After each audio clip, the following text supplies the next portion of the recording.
Archéologue du futur, pionnier du digital, poète en hexadécimal, je vous salue bien bas et je vous dis bienvenue dans Médiatique, votre émission dédiée au TIC que vous retrouvez, vous le savez maintenant, chaque jeudi de 18h à 19h sur les ondes de radio Alger Chaîne 3. Je suis Reda Menassel et en compagnie de Mohamed Toualbi derrière la vitre et de mes chroniqueurs de talent. Nous allons tenter pendant une heure de temps de faire et défaire l'actualité en matière d'innovation, de clubs étudiants, de recherche scientifique et de nouvelles tendances.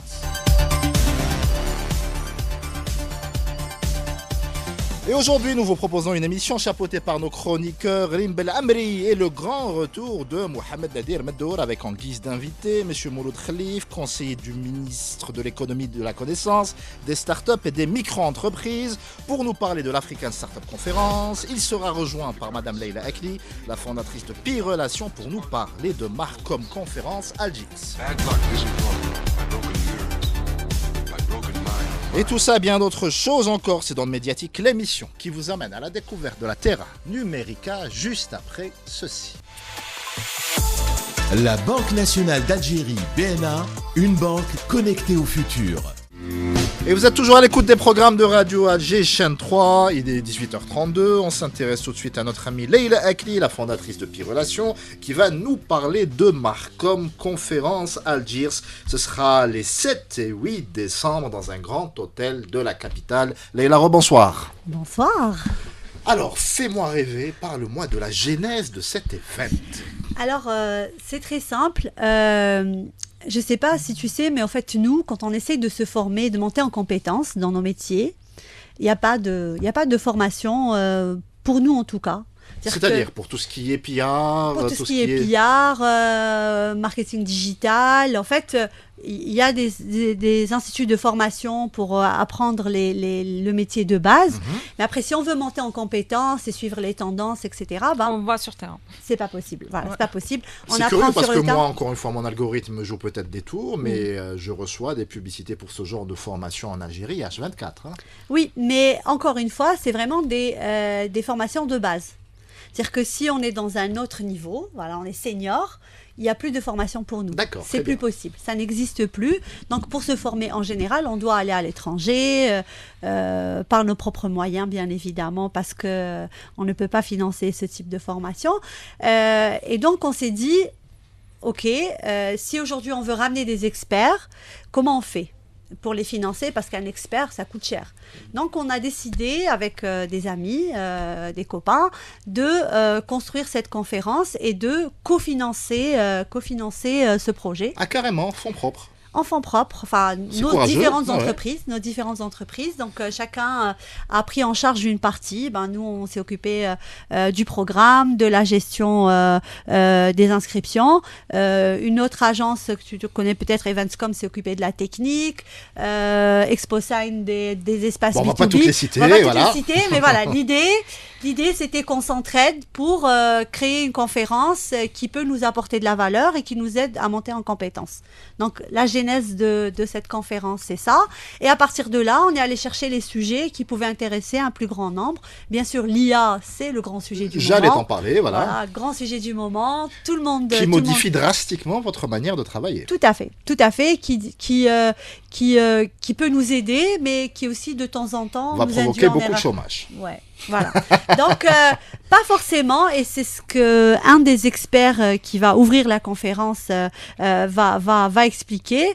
C'est en fait, lui, ce qu'il dit, c'est une phrase très sympa que j'aime beaucoup. En fait, l'IA ne va pas faire disparaître nos métiers, mais va nous aider à devenir des experts upgradés. Voilà, il nous aide à aller plus vite, plus loin. C'est une vision optimiste. Est-ce que tu la partages, Nadir ? Là, je la partage parce que par ma petite expérience que j'ai eue ailleurs, d'ailleurs j'en reviens, on a vu que justement l'IA c'est pas machi ado, c'est pas un ennemi. Non, c'est pas un ennemi. Tout au contraire, quand même bzaf les Alors on parle de vos domaines d'expertise bien particuliers. Oui. Marketing, digital, communication, graphisme, design. Tout à fait, tout ce qui a un rapport avec... Par exemple, exemple, le design, il y a beaucoup de gens qui appréhendent. Ils disent que ouais, ça va remplacer remplacer les graphistes. Plus Alors là, qu'appréhende, il y a des collectifs un peu partout sur la planète Ouais. qui s'organisent pour préserver leurs droits. On Ah, se non. souvient de la grève d'Hollywood de l'année dernière. ouais. Mais quand tu te mets, tu t'y mets, on va dire, tu vois, non, pas du tout. C'est un grand support, c'est quelque chose qui t'aide beaucoup, qui te fait gagner du temps. Il y a peut-être avec le débat, oui, par exemple, je dis n'importe quoi, pour avoir des shootings photos, avec le photographe va travailler moins, mais le graphiste peut générer des photos réelles ou chabines, etc., qu'il peut utiliser, etc. Ça, c'est un débat. Après, oui, il y en a, D'accord, moi, tu es Shift, ce que j'ai pu voir ailleurs, me dit que oui, c'est un support très intéressant. Nous, en agence, oui. on utilise l'IA. Ouais. Moi, personnellement, je l'utilise. Moi, je fais essentiellement, je suis stratégique planner, donc je fais essentiellement du conseil stratégique. C'est vrai que au lieu de passer peut-être une semaine à travailler sur un sujet, je vais peut-être travailler 3 jours. Mais encore une fois, il y a beaucoup d'erreurs. C'est normal. Faut vérifier derrière. toujours. Il faut vérifier, il faut un bon prompt, il faut revenir des fois 4-5 fois sur le prompt. Donc l'expertise humaine, elle est encore extrêmement nécessaire parce que il y a des choses qui sont pas remplaçables. Notre vision, la culture, l'expertise, notre créativité, il y a plein de ça, choses. Je pense qu'on est tous d'accord autour de la table. Ouais. Mais pour revenir sur ton exemple pour les designers, etc., ceux qui conçoivent ça, le problème c'est que ça va leur ôter tout un pan d'alimentaire. C'est-à-dire que ceux qui sont déjà artistes à la base, qui ont une valeur ajoutée, qui ont une patte, qui ont du talent, vont forcément survivre. Mais ceux qui vivotent, qui essaient de survivre tant bien que mal, si moi j'ai besoin d'un logo actuellement, honnêtement, et je le dis à l'antenne, je ne vais pas faire appel à une agence. Je peux le générer directement en 5 minutes via une intelligence artificielle. Donc je suis pas d'accord. On n'est pas d'accord. C'est un manque à gagner absolument terrible pour votre métier. Mais il faut aussi vous mettre à la place de monsieur tout le monde qui peut pas faire appel à un expert de votre standing à 20 briques ou 30 briques par exemple. Exact. Ouais, mais pour faire un logo, il y a une vraie expertise derrière. Hein. Il y a un concept à développer. Il y a plein de choses. Je n'en disconviens pas. Mais depuis toujours, les gens pouvaient faire un logo, ils pouvaient acheter un logo sur une plateforme. C'est pas l'intelligence artificielle qui change ça. Mais après, est-ce que le logo, il est bon, il diffuse les bons messages, pour etc. 90% des gens, justement, ça suffit. C'est ça le souci. Je suis pas sûre. Mais bon, en tout cas, donc, je vous ai un peu raconté la genèse donc, et de la conférence et du sujet, parce qu'aujourd'hui, l'IA, c'est un grand sujet dans tous les métiers.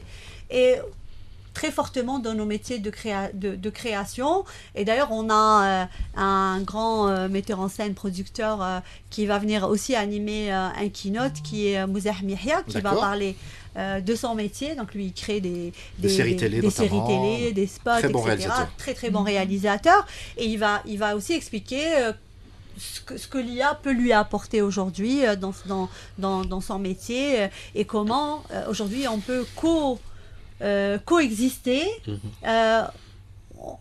Moi, en tout cas, je l'ai jamais vu comme un ennemi. Moi, je me dis, ça me fait gagner du temps. Ça fait de moi un meilleur média planner parce que justement, ou un meilleur stratège parce que. Mais ça fait de toi, pardon, Leïla, ça fait de toi un meilleur stratège parce que tu l'étais déjà avant. C'est-à-dire que c'est en appoint à ton expertise qui est déjà bien établie. C'est en appoint. Mais je pense que l'humain, c'est celui qui s'adapte le mieux et le plus rapidement au changement, quel que soit le changement. Exactement. Donc, moi, je suis convaincue qu'on va trouver une nouvelle façon. Je vais vous donner un bel exemple. Avec l'IA. Est-ce que vous vous souvenez, par exemple, des photographes à Maqam Shahid ou dans les monuments ou à l'étranger qui se baladent pour vous prendre en photo?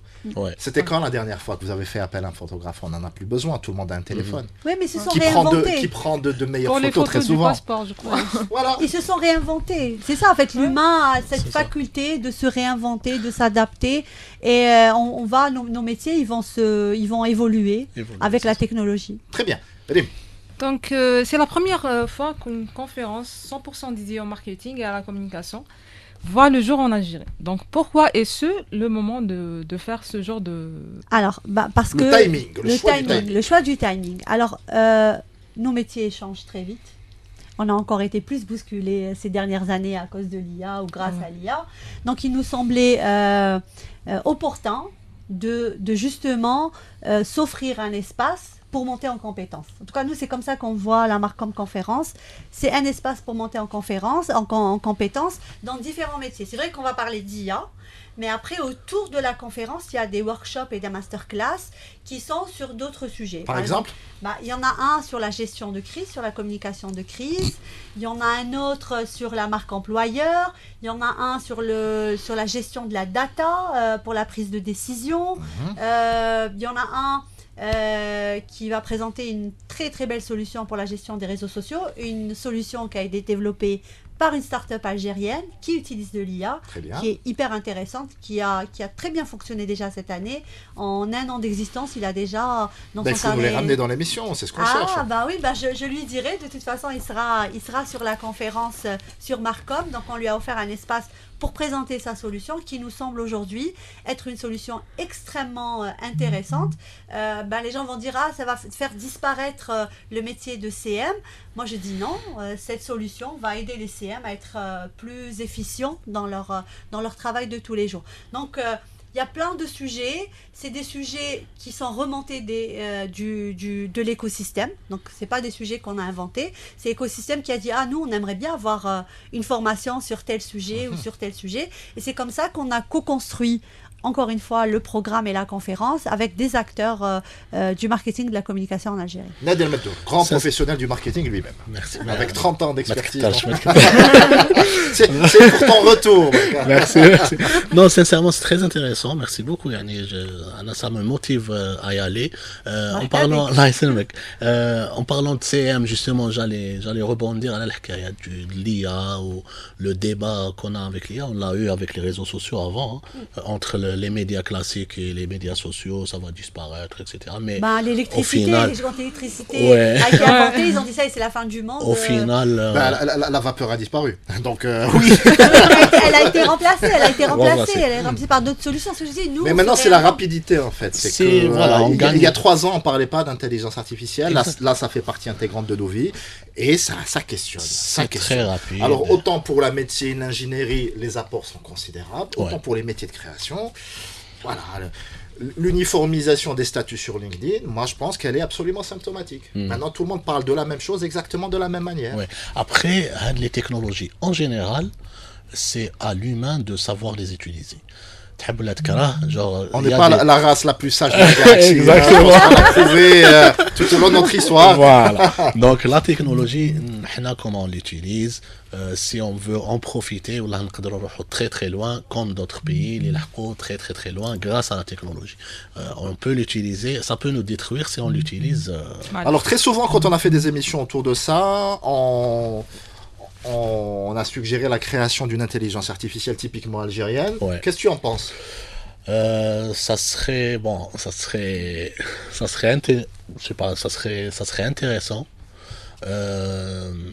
Mais avec le débat était on va dire le dialecte algérien d'Erjatana, comment ça va être utilisé, comment je sais pas. La solution qui va être présentée durant le Marcom, c'est une solution qui justement comprend Derja. Donc elle utilise l'IA et elle comprend Derja. ChatGPT aussi. Oui. Voilà, parce que si on revient en arrière, les réseaux sociaux, les métiers du CM, etc.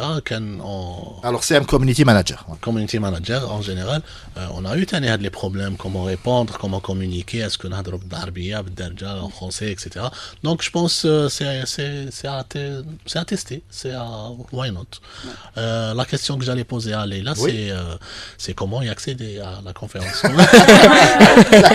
Il faut s'inscrire sur la plateforme. Je suis invité. J'ai compris que tu t'étais servi de l'émission et pour ça. Ça va se payer très cher après.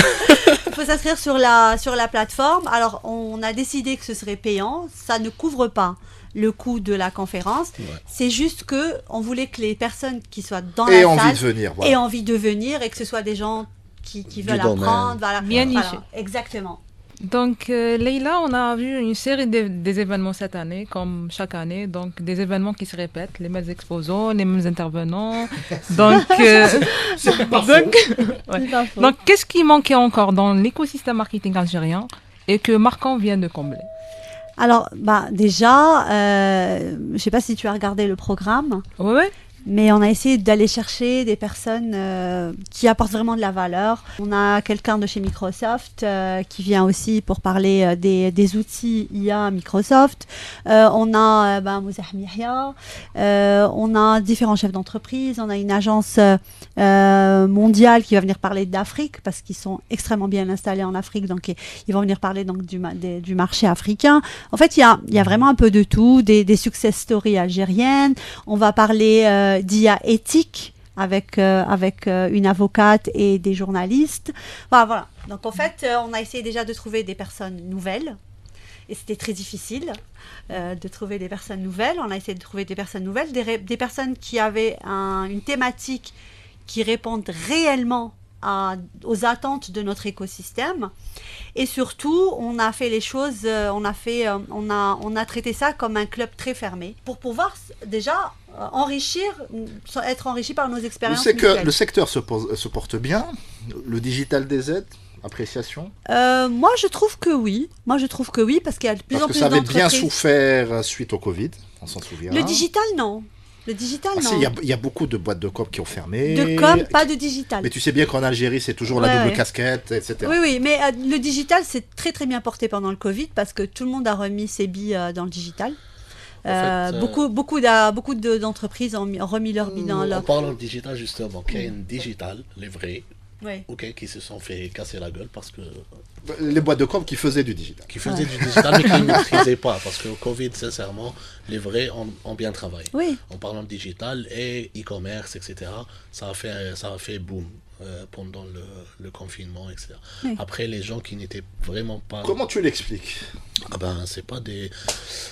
Question de maîtrise. C'est des réseaux sociaux, c'est l'expertise. L'expertise. Parce que comme pour tous les métiers, il y a des gens qui font bien le job, il y a des gens qui bricolent parce qu'ils pensent qu'il y a une opportunité. Et comme pour tout, il y a un genre d'élagage naturel. Donc, Survival of the fittest. Apocalypse des X-Men. Voilà. Donc c'est juste ça. Mais le digital a vraiment fait un boom durant le Covid, e-commerce aussi. Et ceux qui ont disparu, c'est ceux essentiellement qui n'avaient pas, bien sûr, la bonne assise financière parce que l'argent se faisait rare pendant le Covid, effectivement, mais ça n'a pas impacté les bonnes agences digitales. Moi, je ne pense pas, en tout cas. La maîtrise des outils aussi. Voilà. Maîtrisez pas les outils. Il nous reste à peu près 4 minutes. On va revenir sur l'IA, mais brièvement. J'aimerais vous poser une question générale. On a parlé tout à l'heure du design, etc. Moi, j'aimerais vous poser la question par rapport à l'aspect publicité, par rapport à cette espèce d'uniformisation un peu des contenus depuis quelques années. Pas que à cause de l'intelligence artificielle, mais j'ai un peu l'impression, et c'est des retours fréquents que j'ai, que tout le monde maintenant communique presque de la même manière sur tous les produits. Tu étais venu dans une précédente émission et tu nous avais un peu expliqué que pour vendre une voiture ou vendre une boisson gazeuse, les techniques derrière étaient très très différentes. Oui. Mais là, j'ai un peu l'impression qu'il suffit un peu de flatter la fibre nationaliste et ça fait une campagne. Il suffit un peu de prendre un acteur un peu connu ou un influenceur et c'est réglé. Comment est-ce que tu le vois de l'autre côté du miroir? Alors déjà, il faut bien comprendre que là aujourd'hui, les publicitaires essentiellement s'adressent à la Gen Z. Ok. La Gen Z, c'est bizarre comme choix, c'est pas eux forcément qui ont le pouvoir d'achat, mais sur les réseaux sociaux en tout cas, quand on parle de l'interaction, oui, mais c'est pas eux qui vont mettre la main au portefeuille. Ça dépend. Si on parle de marques de grande consommation aussi, là les marques qu'on vient de voir là. Il y a 5 minutes sur votre... Qu'on citera pas. Qu'on citera pas. La plupart d'entre elles, ce sont des marques de grande consommation. Aujourd'hui, la Gen Z, elle va bientôt se marier. Ils vont bientôt avoir des familles et tout. Donc, c'est nous qui sommes très vieux et eux même pas mal, Leïla. Même pas mal. Je m'inclus dans le très vieux. Donc, la Gen Z aujourd'hui, elle a 25, 26, 27 ans. Voilà, les publicitaires ciblent beaucoup la Gen Z. Surtout sur les réseaux sociaux parce que mais on peut la cibler intelligemment. Alors justement, la Gen Z ne s'attend plus, elle ne répond plus au même code que nous. La Gen Z veut la génération culture pub. Voilà. Nous, voilà, c'est pas du tout pareil. Donc la Gen Z veut du contenu authentique. Elle veut du contenu qui n'est pas formaté. Elle veut du contenu qui vient d'UGC plutôt que de gros influenceurs. Donc en fait, l'attente n'est plus du tout la même. On veut des marques engagées, on veut des marques... Si, la Gen Z n'est plus dans une surconsommation.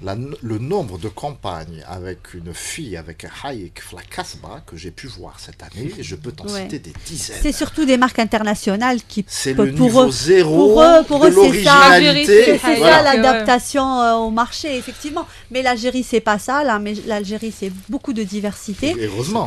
Et heureusement, c'est très grand, il y a de tout. Et c'est pour ça qu'aujourd'hui, les bonnes campagnes, ce sont des campagnes qui sont les plus proches possibles de la population. Donc, et d'ailleurs, les contenus qui marchent le mieux, et nous on le remarque dans le digital, c'est ceux qui sont le moins formatés possible. Ouais. Dès qu'on a un contenu UGC, qui est la meuf, elle fait toute seule dans sa cuisine, sans le logo, sans la super... Déjà, ça marche beaucoup mieux. On a en organique, on a beaucoup plus de visibilité que le contenu que nous on va fabriquer. Scène, voilà. On va passer des heures à éditer, des heures propres et tout. On a beaucoup moins d'impact, beaucoup moins de visibilité en organique qu'un contenu développé par un UGC qui a l'air beaucoup plus authentique, beaucoup plus proche des attentes du consommateur. Aujourd'hui, le consommateur, il veut voir ce qui se passe dans l'usine, il veut voir ce qui se passe dans l'entreprise. Les contenus qui marchent le mieux, c'est quand on montre les coulisses, quand on montre comment on fabrique, comment on va emballer. Que ce ne soit pas édulcoré, que ce ne soit pas une fausse vision fantasmée de l'Algérie qui n'a jamais existé. Pas du tout. En tout cas, les attentes ne sont plus les mêmes. La Gen Z veut quelque chose d'authentique. Ils veulent des marques engagées, des marques qui les respectent, des marques qui leur ressemblent, au sens très large du terme, avec tout ce qui est là comme diversité l'Algérie, et surtout qu'on ne les prenne pas pour ce qu'ils ne sont pas. Ils sont très intelligents, ils connaissent très bien le système. C'est très difficile aujourd'hui. Moi, mon fils, il a 15 ans. C'est pas un influenceur qui va lui vendre quelque chose. Il sait très bien quand c'est un placement de produit. Spécial dédicace aux vendeurs de parka qui les brûlent et qui les jettent à l'eau. Mais il a fait le buzz parce que son contenu, il est authentique. On peut voir ça comme ça. Il est authentique, il parle comme les gens de la rue. Voilà, donc une marque ne ferait jamais ça. En fait, je pense... pour la conclusion. Pour la conclusion, une petite analyse à Anine m'a fait comme ce que vous dites. Je pense qu'on parle pas de la même chose. Leïla parle beaucoup de contenu. Contenu généré par les utilisateurs. Elle parle beaucoup de digital. Et Reda, au début, elle parlait de campagnes publicitaires télé, transposables sur les réseaux maintenant. La frontière est très mais avec le contenu tous les jours, le contenu réel, authentique, etc., on le voit que sur le digital, et ça, c'est ça qui marche. Ce qu'on voit, le spot publicitaire qu'on voit à la télé, qu'on diffuse sur YouTube et sur Facebook, ça se zappe, mais comme pas possible. Donc, je pense la stratégie qu'on devrait... C'est intéressant, pardon, Nadir, parce qu'on n'a pas le temps, c'est dommage. Mais parce que je vois beaucoup de grandes marques. On fera une autre émission. Avec plaisir. Mais je vois par exemple le leader des boissons gazeuses chez nous, on ne va pas le citer, tout le monde le connaît, mais qui transpose automatiquement. C'est la même publicité que tu vois à la télévision, que tu vois sur Facebook, que sur Instagram. Ça, c'est l'erreur à ne pas faire. Non, parce que le taux d'impression, d'absorption de l'information n'est pas du tout la même. Et puis avec la Gen Z, il a encore baissé, c'est 10 secondes ou même pas. 10 secondes, hein. Ouais. Donc, il faut revoir sa copie. Et on fera une émission spéciale autour de ça à la toute première occasion. Merci beaucoup d'avoir répondu à l'invitation de Médiatique. Merci beaucoup, Mohamed Toualbi, d'avoir assuré derrière la vitre. Quant à toi qui m'écoutes et que je tutoie, si tu vagabondes sur les ondes, ramène du monde. Et à samedi, cette fois. La Banque nationale d'Algérie, BNA, une banque connectée au futur. Médiatique vous a été présentée par BNA.